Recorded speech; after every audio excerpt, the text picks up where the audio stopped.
comrades, and welcome back to Ushanka Show. This is Sergey, and today we're going to take a look at my archive of different articles that I cut out back in the late 80s during Perestroika and Glasnost times. And this big file that I called Naša Historia, Our History, and right here it says Sovietsky period, Soviet period, Afghanistan, and so on. Also Russian-Japanese war. So we're going to take a look. And that's one of those my doppelgangers, guy that looked just like me. It came from the Foreign Military Review kind of magazine, Зарубежное военное обозрение. So yeah, I definitely was quite a nerd because, late 80s, I'm 16, 17-year-old kid. Instead of chasing girls, I was chasing different newspapers and cutting out interesting articles. So we're going to take a look at a couple of those. I already showed this article once. It's called Туда возврата нет, so there is no return from there. So that's the article. An area where the guy went, the correspondent, is Igarka, Kureyka, Krasnoyarsk. So that's Siberia. And it's about the railroad that was built at the huge price. A lot of people died building it. And then after Stalin died, construction was stopped. So this says in 1953 right here, everything changed, including Zapolyarya. So construction was stopped, camps were liquidated, and people were sent back home. And they left loads of railroad tracks and trains on that dead road that was abandoned for many, many years. They're talking that the losses because of the unfinished construction is 42 billion 100 rubles.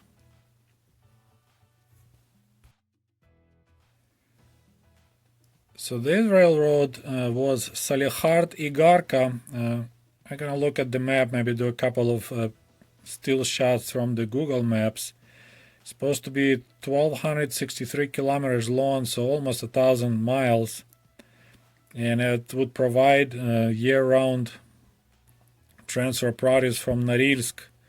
And that's what they have, a Norilsk metal factory.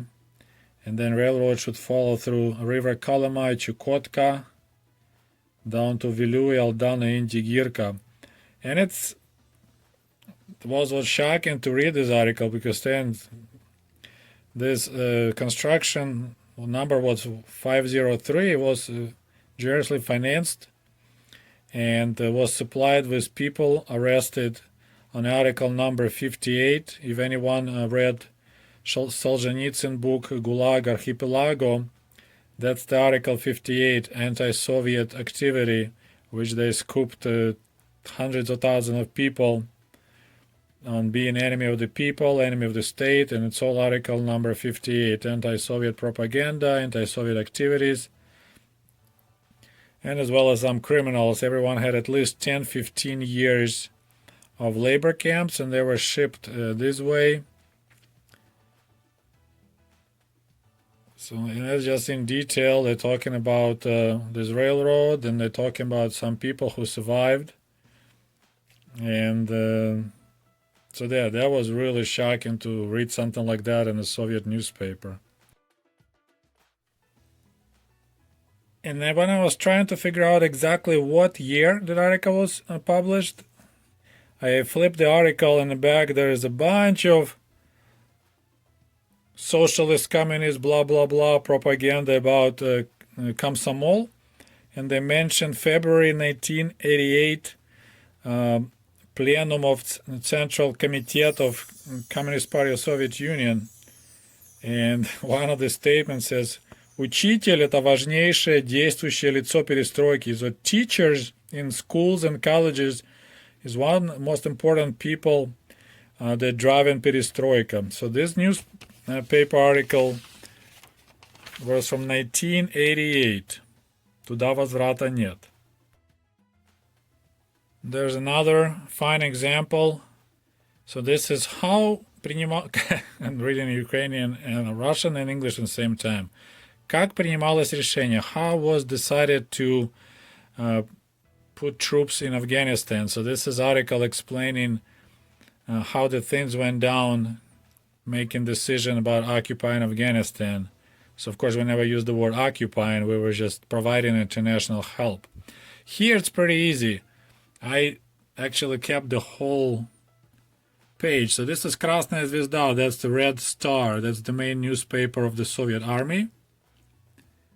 And the date is November of 1989. So here they tell us more information about that decision, which was made in Moscow, of course. And so yeah, that's a Red Star. Soviet military newspaper shares stories why we decided to enter Afghanistan and who was making that decision. Here's another one. С беспощадной решительностью. So that's the quote, that's the words of Vladimir Lenin. So basically it says with merciless determination. So people who are interested in the Soviet Union should recognize the name.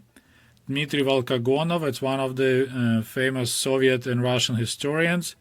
So here, this article dedicated about that Comrade Lenin wasn't such a sweet and nice guy as Soviet propaganda taught us.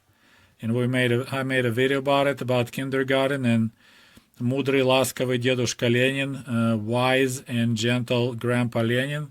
Here, there's a copies of his letters. Says about you need to hang at least 100 kulaki, so the rich peasants, and publicly so people could see them, take away all their bread, publish all their names. So this is how you fight the uprising. Also make sure you take hostages, and make sure that the people for 100 miles around saw what happened, saw how we punish traitors, and they should be scared. So this whole article is kind of shares that Comrade Lenin wasn't as sweet a little guy as we were told for years.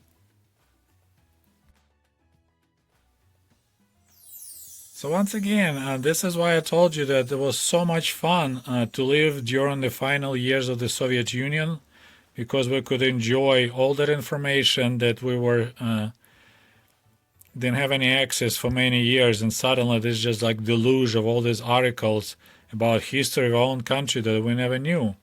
For example, this is called Kulminatsiya, a story about the first testing of the Soviet nuclear bomb.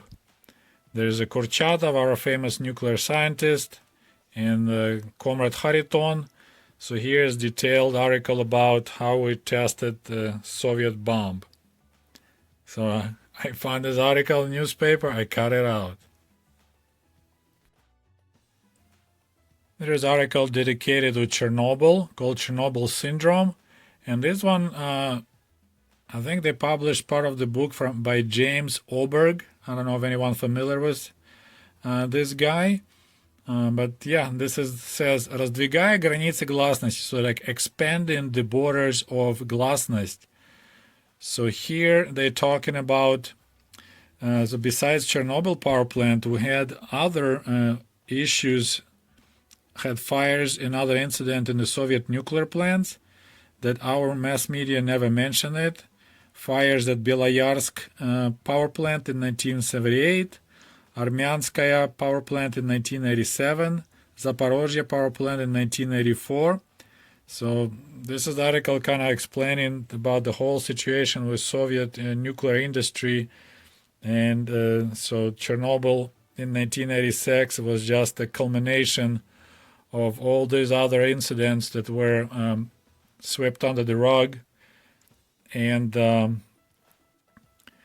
never were taken lessons out of it. And of course, they mention here 3 Mile Island in the United States. And this article about Chernobyl I cut out from the Вечерний Kiev, Evening Kiev newspaper. And it tells right here it's published in Ukrainian and Russian language 300 times a year. And общий тираж, so they had 500,000 newspapers published. That's one just in Kiev. Kiev newspaper, 500,000, 300 times a year. So it was a quite popular newspaper back in the day. And I wish I didn't cut out, but I need to make a video. This is a TV programming, so I need to make a separate video about TV programs and what kind of programming we had in the Soviet Union. So you can imagine it was quite bizarre to relearn and learn about your own country, your own history from all these articles. I mean, that was amazing. So this one is «Сказки о Сталине на Енисейских берегах». So that's article about Museum of Stalin on the Yenisei River. So Stalin spent quite a few years in Silka in exile in Siberia. And the place where he used to live, they built huge museum. So this is abandoned building of Museum of Stalin in Siberia. But of course, we never heard of it. So there's an article, they're talking about it. And the whole history, what Stalin was doing there. And when they decided to build this museum. So as I said, it was just amazing. I mean, I was just cutting out new article. This article is dedicated to Leonid Brezhnev and the story how during his rule we had pretty much like the cult of personality of Brezhnev being developed, how the books were written about him, all his achievements during World War II, which was hardly any, blown out of proportion. Like he participated in the battle, so-called Malaya Zemlya, small land that was like in the Black Sea. And they dropped off some Soviet Marines on the shores, and Brezhnev participated in it, and they made it sound like it was as big as Stalingrad battle. So there's another article kind of explaining, hey, we did pretty bad with Leonid Brezhnev and making him such a huge hero when in reality he was not such. And he loved awards, my goodness. He loved medals. I told you that joke that we had the joke going on that Brezhnev had to get a surgery, plastic surgery to expand his chest so he has more room to put medals because there was no room anymore in his chest. Память о Цусиме, Memory of Tsushima. So that's the famous Navy battle back, I believe, 1905? I don't remember what year. I think 1905. So that's when Japanese Navy completely annihilated Russian Navy in the Tsushima Straits. I believe that's what it was, the place. So that information wasn't secret, but they kind of kept it, pretty quiet. So here, detailed explanation about the trip, and that's how they traveled. The Baltic fleet of Russia traveled all around the Africa just to be destroyed right there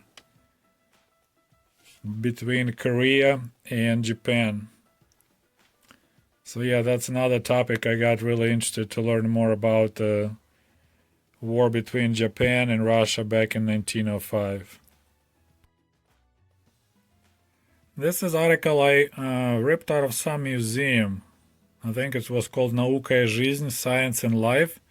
So this article dedicated к вопросу об уроках и правде истории. So that's the question about lessons and the truth of the history. So here, it's a discussion about the beginning of World War II, I want to say. No, it's about a war between Germany and Soviet Union. So, as you know, World War II began in September 1st of 1939 when Germany attacked Poland. Our war began on June 22nd, 1941 when Germany attacked Soviet Union.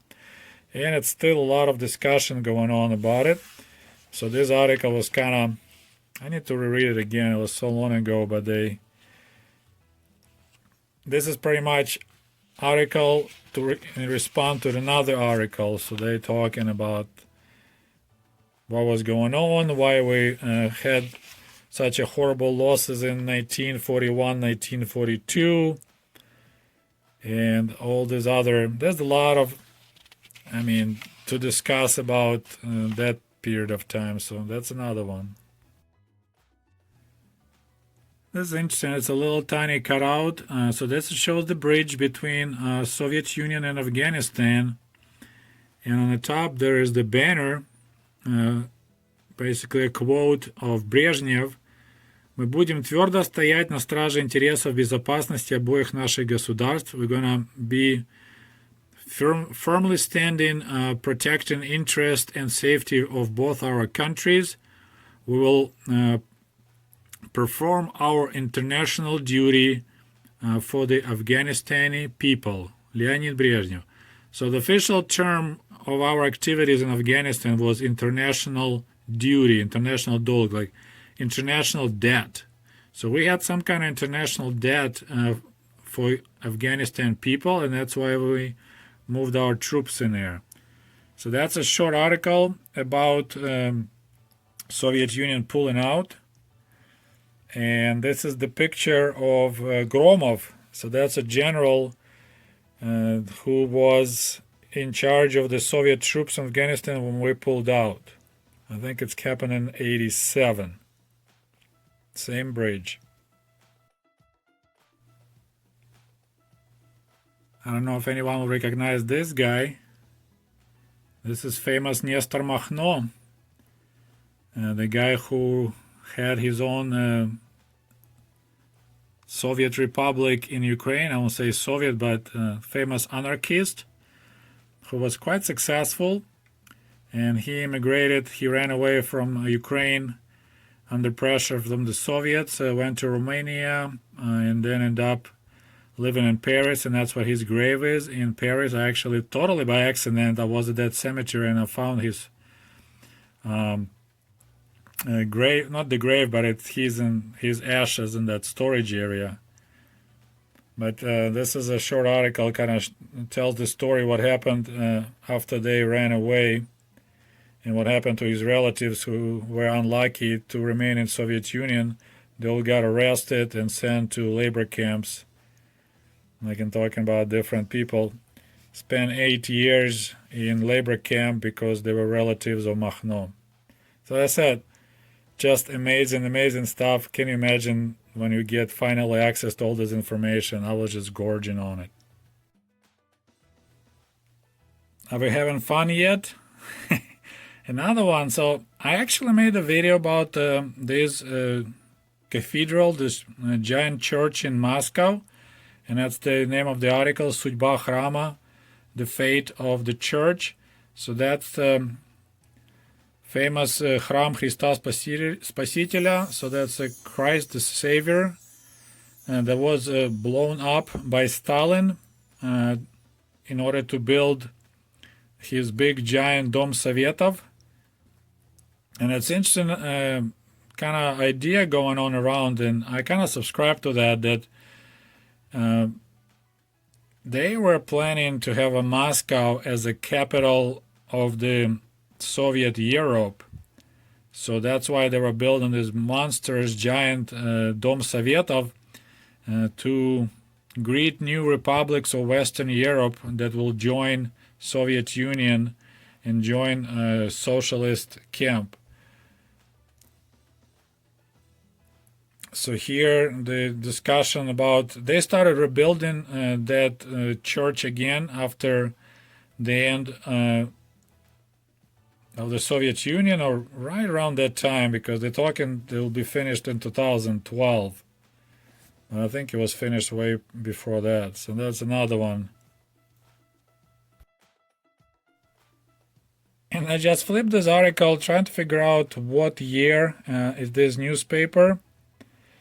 And there's a conversation about NATO. We just recently had some conversation on my channel about NATO, and quite heated conversation. So here they're talking, it looks like NATO is not ready for self-liquidation yet. They're like, no, it's going to take a while.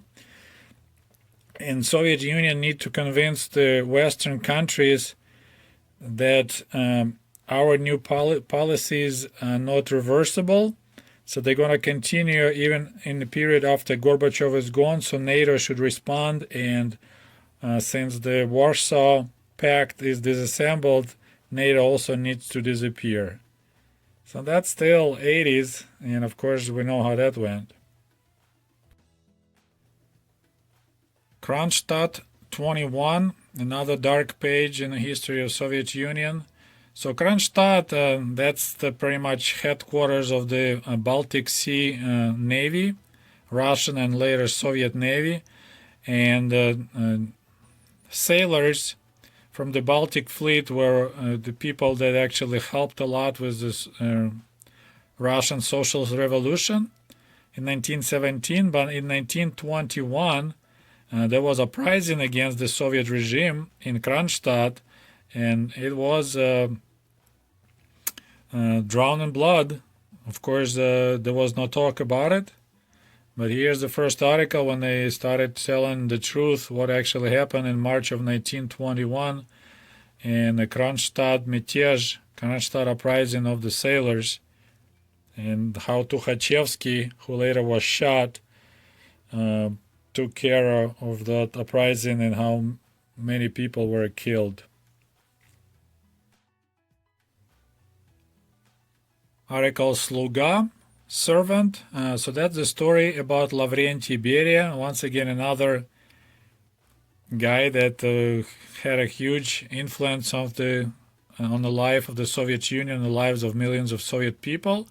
But in my days in the 80s, there was not much conversation about him. So now we got articles coming out explaining who was Beria, how he became so powerful, and how about his fall after March of 1953 when Comrade Stalin died, and then they began struggle for the next leader of Soviet Union, and Beria lost.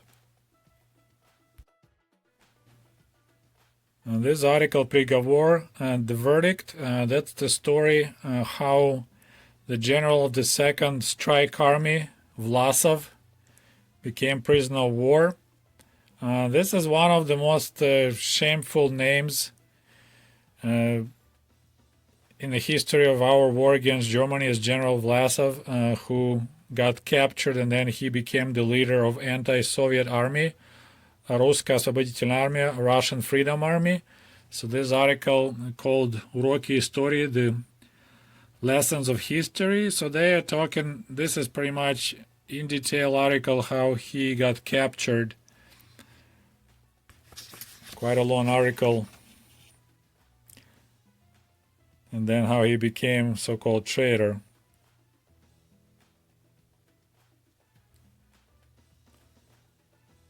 So Hitler apparently said that he didn't trust Vlasov because he betrayed Stalin, so he betrayed me.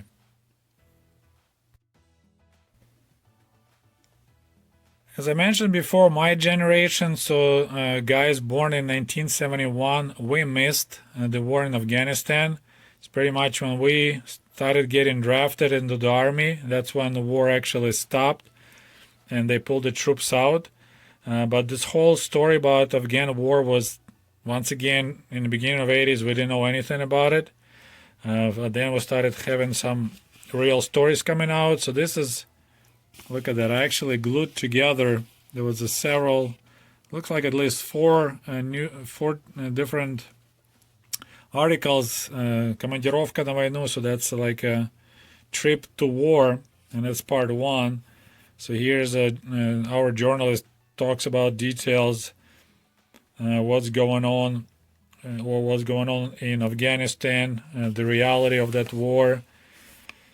So, yep, I kept that. That was quite a story. Suddenly we learned the truth, and I was not pretty. That's another interesting article about early years of the Soviet Union called "Последняя крестьянская война," the last peasants' war. That's about uprising in Tambov region. There was a huge uprising of the peasants in 1919 up to 1921, I believe. Let me see. Yep. And they used military to put it down. They actually used artillery and chemical warfare, killed a bunch of peasants. Tukhachevsky was one of the leaders of the Soviet army who did that to their own people. And this is kind of when people tell me that if everyone will be armed, government will not be able to do anything. Those guys were armed. They were fighting hard, but they brought artillery, they brought regular troops, they brought 120,000 of Red Army troops, and they killed them all, killed all the peasants. So I know it sounds good that everyone has a 22 and can put up resistance to the regular military troops, but I think it's just a good fairy tale. In reality, those people will be wiped out in no time, especially now with drones, with the missiles, with GPS guided bombs. Yeah, there's no chance. I'm not sure how I got this article because there's actually some marks. Somebody was actually really studying this article. It wasn't me, but it's called We Say in Lenin, but we mean the monument. Мы говорим Ленин, подразумеваем памятник. It's actually used to be expression мы говорим Ленин, подразумеваем партия. We are saying Lenin, but we mean the party. But they say now that we mean the monument. So there's discussion about the history of the Soviet Union, nationalization, about NEP, and there's a quite heavy discussion. So that's almost like Reddit, Socialism 101. They're talking about countries and different salaries. Like in America, they pay 10, 15 times more than they pay for the same job in Tahiti. I don't know why Tahiti is there, but so yeah, that's another interesting article. So that's April 20th, 1991. We have maybe 8 months left in the life of Soviet Union. And I still got quite a few, but I think it's good for the first video. If you guys like this story, we can look for the rest of my articles. But this one is called Человек и символ, so that's the human being and the symbol. So that's a conversation about Stalin, his surroundings, and his times. So the correspondent talks to the doctor of historical science, Professor Borisov.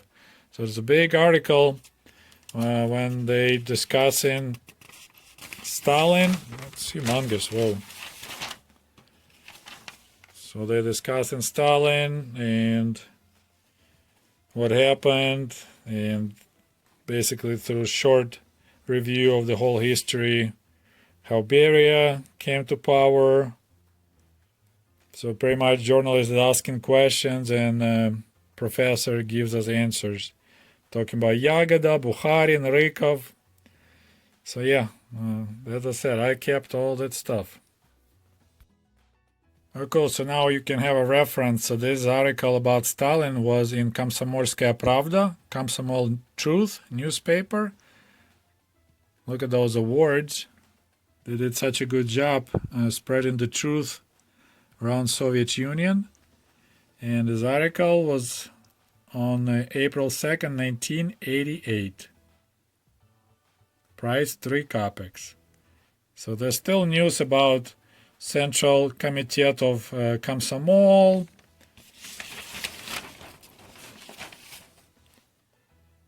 Just bunch of stuff. Some soldier got a war. Okay, so that's about Afghanistan. Звезда Солдата. So this guy was a soldier in Afghanistan. He got a Hero of the Soviet Union award. And in the back is discussion about Stalin. This is your Glasnost. And then, of course, I don't know why, but I saved the pictures. So this one is in the black frame. So that's announcement of the death. So there's our Дорогой Leonid Ilyich, our dear Leonid Brezhnev, with his 5-star Hero of the Soviet Union and Hero of the Socialist Labor. So this one is a Hero of the Soviet Union. The one with a sickle and hammer is the Hero of the Socialist Labor. So he preferred to be Hero of the Soviet Union, not the Labor. Famous eyebrows. Look at that. My late grandpa Sergei thought I was so smart that one day I'll become a general secretary and I will replace Brezhnev. Oh, looky. Who got KGB cookie? Comrade Andropov, also in a black frame, so this is his bye-bye picture. Looks like a Hero of the Socialist Labor. And here I got another one. This guy had the shortest time he was ruling the country, Comrade Chernenko. Still got managed 3 stars of the Hero of the Socialist Labor. Good job, Comrade Chernenko. And he was the first, after Stalin, non-Russian, non-Ukrainian leader. He was actually Yakut, I think, or some Far East nationality. So we had quite a few jokes about him. But anyway, I hope you enjoyed this video. So this is my collection of Perestroika time articles. Quite fascinating. Well, we'll talk to you soon. До свидания. Goodbye.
Comrades is available at the Ushanka store at teespring.com. Just a friendly reminder that my book American Diaries is available on amazon.com, or shoot me an email if you would like to have a signed copy.